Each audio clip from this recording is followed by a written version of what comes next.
আসসালামু আলাইকুম। প্রিয় ভর্তি পরীক্ষার্থী, আমার শিক্ষার্থীরা, আমরা ধ্বনি পরিবর্তন নিয়ে আসলে কথা বলতেছিলাম। আমরা ধ্বনি পরিবর্তনের আজকে আমরা আরেক ধরনের ধ্বনি পরিবর্তন সম্পর্কে জানব, যেটাকে আমরা বলি হচ্ছে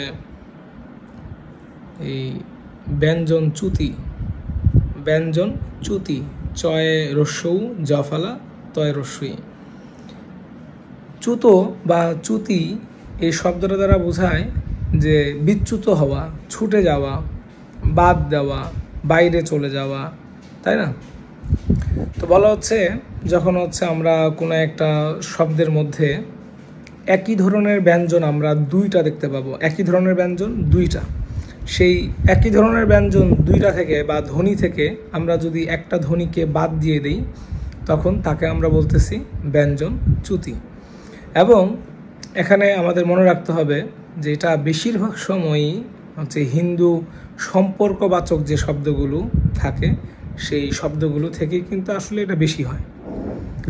আমরা উদাহরণ হিসেবে বলতে পারি, যেমন ভাই বা দাদার যে স্ত্রী থাকেন তাকে আমরা বলি বৌদি, তাই না? হিন্দু সম্পর্কবাচক শব্দ আমরা বৌদি বলে ডাকি, যেটা আমরা মুসলিমরা ডাকে ভাবি। তো এই যে বৌদি, আসলে শব্দটা কিন্তু বৌদি না, শব্দটা বৌ দিদি, তাই না? বৌ দিদি। এই দিদি একই ধরনের ধ্বনি থেকে আমরা যদি একটা ধ্বনিকে বাদ দেই, তাহলে শব্দটা বৌদি। কাজে এই যে একটা ধ্বনি আমরা বাদ দিলাম, এটাকে বলা হচ্ছে ব্যঞ্জন চ্যুতি।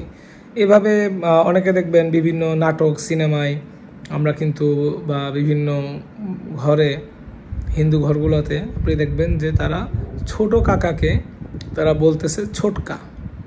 এই যে ছোটকা, ছোট কাকা, এখানে কাকা এটা দুইবার আছে এবং এখানে একটা কা বাদ দিয়ে তারা বলতেছে ছোটকা। এই যে পরিবর্তনটা, এটাকে আমরা বলবো ব্যঞ্জন চ্যুতি।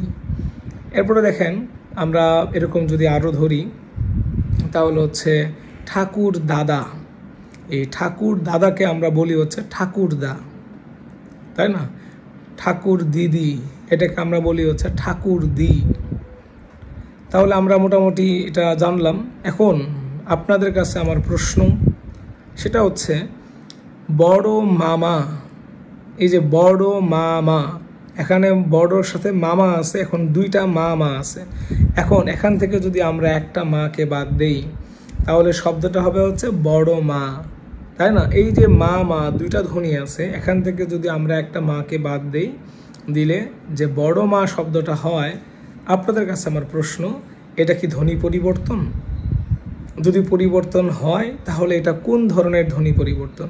আর যদি বড় মামা থেকে বড় মা ধ্বনি পরিবর্তন না হয়, তবে কেন এটা কোনো ধ্বনি পরিবর্তন না?